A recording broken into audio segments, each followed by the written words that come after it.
Lumière aujourd'hui sur Pierre Demar. La nouvelle révélation de la scène belge, sacrée révélation masculine des victoires de la musique 2023. Et il poursuit sa tournée avec son premier album Regarde-moi. Pierre Demar sera bientôt en concert chez nous le 14 février à la Rodia à Besançon et Charlie, notre reporter Fréquence Plus, l'a rencontré lors de sa venue à la Vapeur à Dijon en novembre dernier. Pierre Demar, bonjour. Bonjour et merci de venir à moi. Oui, mais dites donc, je ne voyais pas si grand.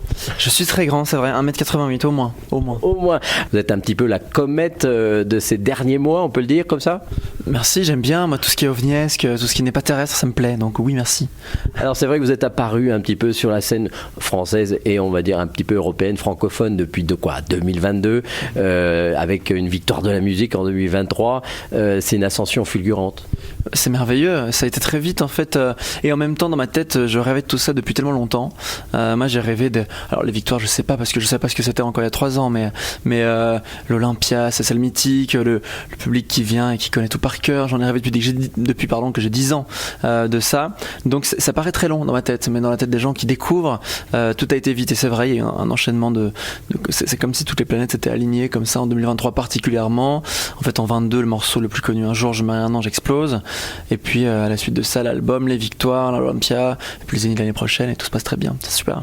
Finalement, vous représentez un peu ce que beaucoup de jeunes pensent maintenant avec les réseaux. Vous êtes apparu surtout avec TikTok, du moins il y avait une version qui avait été reprise, c'est grâce à TikTok.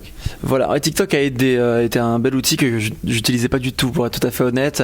Ce qui s'est passé, c'est que moi je faisais mon truc dans mon coin avec mon label, ma maison de disques qui poussait bien le truc, et en fait on a quand même avancé sans TikTok pendant longtemps. On a fait une cigale qui était complète avant ça, il se passait bien de belles choses, un premier EP, des promos, les Ruquier, Quotidien et compagnie, et puis l'été passé, donc il y a un an, un peu plus que ça maintenant, il y a un jeune homme qui est brillant, qui s'appelle Nardo, et qui reprend le morceau Un jour je marie un ange en piano-voix sur TikTok, donc fait une reprise. Moi je connaissais l'application bien sûr de vue, mais je ne l'utilisais pas, et aujourd'hui encore hélas, je suis pas vraiment de mon temps, mais donc et en fait lui publie cette vidéo qui commence à faire qui fait sensation très vite, et donc je m'en rends compte, je me dis que c'est génial, mais qu'il faut doucement se réapproprier un peu le morceau et que les gens se disent quand même que c'est moi qui l'ai fait et pas un autre.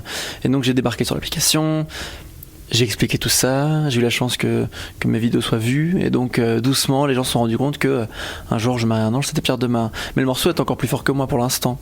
Je pense qu'il y a beaucoup plus de Français qui le connaissent, le titre plutôt que moi, mon visage, le nom, tout ça. C'est un genre de titre qui va coller longtemps à vous. Ça, il va me coller très longtemps, je pense, mais c'est pas pour me déranger parce que c'est un morceau qui me ressemble encore. Je l'ai écrit il y a 3 ans, ce titre, en 2020, en réalité fin 2020, et j'ai l'impression qu'il est assez d'actualité par rapport à ce que je suis encore aujourd'hui. Je le renie pas, je l'assume pleinement. Je me dis que cette quête d'un amour, tu vois, très idéal, fantasmé, ça me correspond toujours, et je rêve encore de ça. Alors vous travaillez avec votre frère, c'est important ? Je travaille beaucoup avec mon frère, c'est hyper important, c'est la base du projet. Alors moi j'écris, je compose, je produis en fait quasiment tout, mais j'ai toujours besoin de lui. Alors il m'aide sur la production, sur certaines. Mais dès le départ, quelque chose qui s'est lié entre vous ? Ça fait longtemps. Alors on a toujours été hyper proches, on a tous les deux fait de la musique depuis toujours. Lui c'était de la guitare, moi de la batterie au départ. Puis moi j'ai chanté, alors là, que lui ne chantait pas du tout, et il fait mieux. Hein. Et en fait.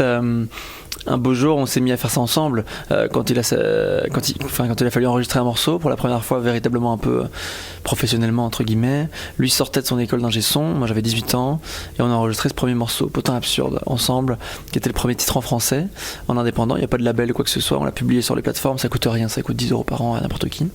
Et en fait c'est comme ça que j'ai été repéré. Donc on a commencé ça ensemble, et quand j'ai signé un contrat en label en maison de disques à Paris, loin de chez moi, parce que je suis belge, eh bien j'ai dit la seule condition, bon il y a plein de conditions, mais l'une des conditions fondamentales à la signature de ce contrat, c'était que mon frère reste dans la boucle et qu'il mixe encore les morceaux et qu'il mette sur la production encore, et qu'on m'impose pas qui que ce soit. Et ça a été respecté, et je suis très reconnaissant de ça. Alors comment vous avez appréhendé ensuite justement d'être proche du public, de venir à la rencontre des gens qui vous écoutent? C'est quelque chose de nouveau. Comment vous appréhendez ce genre de situation? J'adore, aujourd'hui j'adore, hier pas forcément, tu vois. Il y a ce truc où la scène c'est un apprentissage, et on arrive forcément à un moment donné, il y a une première scène qui, comme un premier dessin, est forcément catastrophique, et donc les premières, alors je dis pas qu'elles étaient catastrophiques dans le sens où c'était gênant, il y a eu des moments atroces, mais vocalement c'était compliqué, je savais pas comment occuper forcément l'espace. Ça a eu lieu il y a 2 ans seulement, c'est très récent, c'était en début 2022, premier concert, mon 5e concert c'était à Paris, c'était la Cigale, et donc c'est allé vachement vite. vite et en fait il y a eu un effet, il s'est passé un truc sur les plateformes, sur les réseaux avant que j'ai eu le temps vraiment de m'initier à la scène en chantant dans des petits bars et compagnie. Donc La Cigale était fausse, mais c'était quand même très chouette parce que c'était un peu punk, c'est l'énergie qui prime, c'est pas le chant, parce que j'étais très complexé de mon chant. Donc je me suis dit je vais être drôle, je vais être fou. Et c'est ce qui s'est passé, les gens ont adoré. Bon, les professionnels, j'en sais rien, je m'en fous, mais le public, ce qui compte, le public a adoré.